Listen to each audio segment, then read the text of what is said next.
My friend's vegan wife swapped my milk with almond milk, went through my luggage to check for meat, and mocked me for not noticing what she did, so I'm done with that trash. Posted by you/absent-minded author. I know I'm partially at fault for the friendship ending, and I'm willing to accept my judgment. This is really long, sorry. In November of last year, I, female, went to visit a friend, we'll call him Kevin, and stayed at his and his wife's house. Early last year, Kevin and his wife, we'll call her Karen, moved a couple of states away. For context, we are all over the age of 35, and Kevin and I were part of a friend group from an old job. Another couple from the friend group went on this trip as well, but they were also visiting family and stayed with them. Prior to the move, our friend group didn't have much interaction with Karen because she rarely joined us, though she was always invited. They also never hosted us at their old house.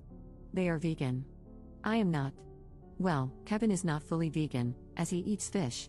However, his wife does the grocery shopping, so everything besides fish is vegan, and he eats and drinks it. He buys his own fish and has a mini kitchen to prep his meals away from hers. For even more context, Karen is not vegan for health reasons. She constantly brings up their veganism, no matter how irrelevant it is to the conversation, makes fun of people who eat meat or use products made with animal byproducts, accuses people of murder, etc., except she leaves Kevin alone. She calls any food that isn't vegan trash and garbage. For example, when we'd hang out before they moved and she happened to be there, she would ask how people could eat such garbage whenever any of us ate meat. It was annoying, but I never got confrontational about it.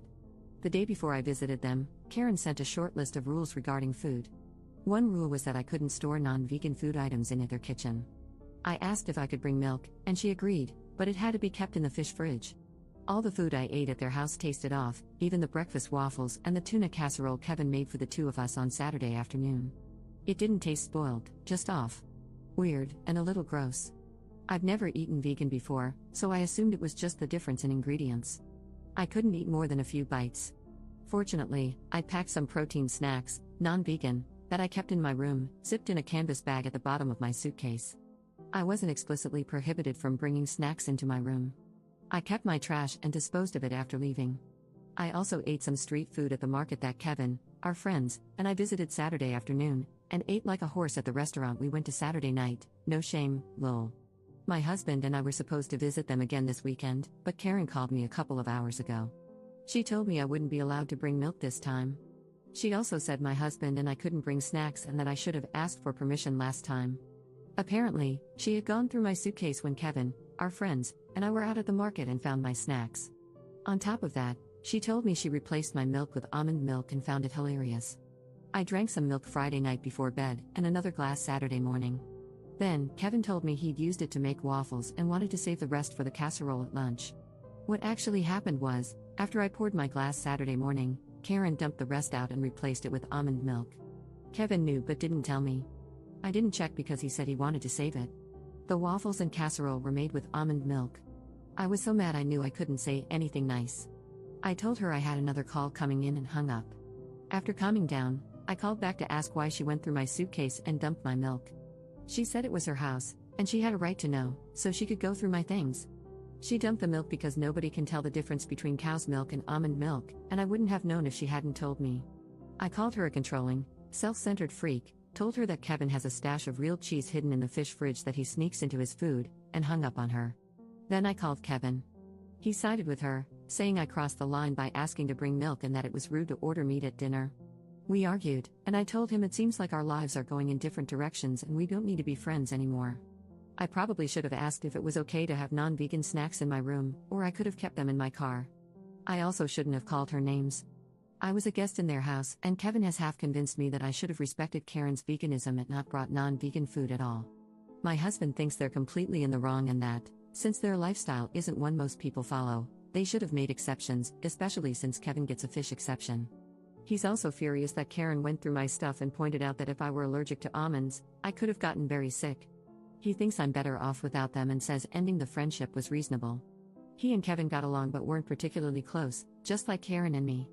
A few minutes ago, I got a "hey, can we talk" text. Honestly, I don't know if I'm going to respond. I'm just kind of done with it. Edit. I'm so sorry that I can't respond to all of your comments, just know that I am reading them. I'm calling Kevin on my lunch break today and will post an update afterward, since so many people have asked for one. Commenter. I would have told her you could tell because you thought her cooking was rancid, But you were simply too polite to say anything, and that's why you ate everything in sight when you left her house. And if she even thinks about snooping through your property again, you'll leave something worth finding, like a Ziploc bag of human crap. Don't worry, it was donated willingly, so it's vegan. But not really, because you totally ate meat in there. Also, I would be crapping in her toilet and not flushing, just in case she wanted to inspect that too. Update 1 day later. This is a long update, but it's the last one.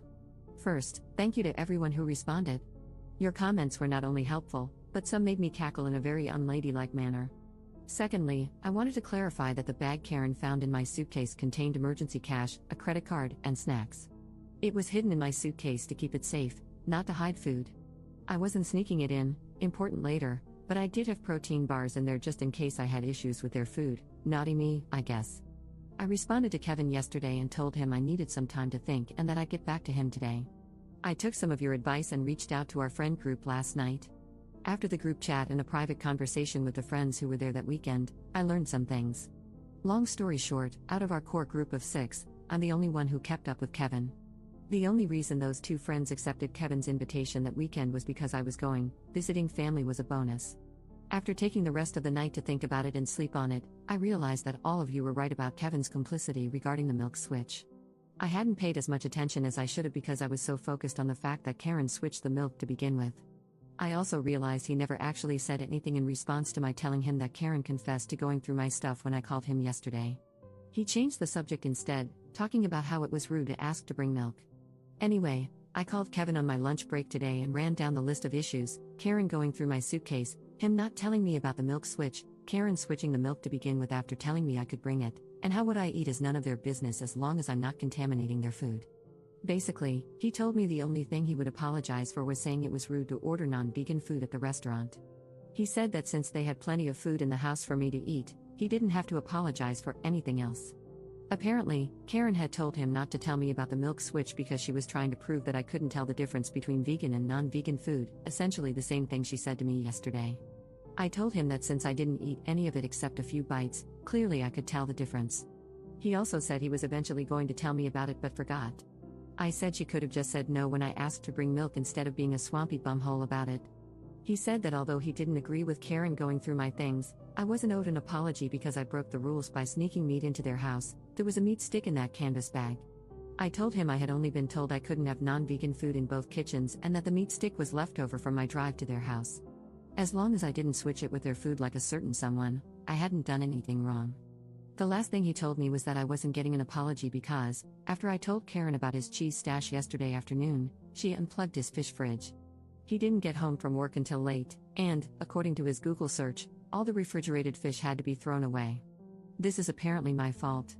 He said we were even now. He didn't tell me about the milk switch, and I snitched about his cheese.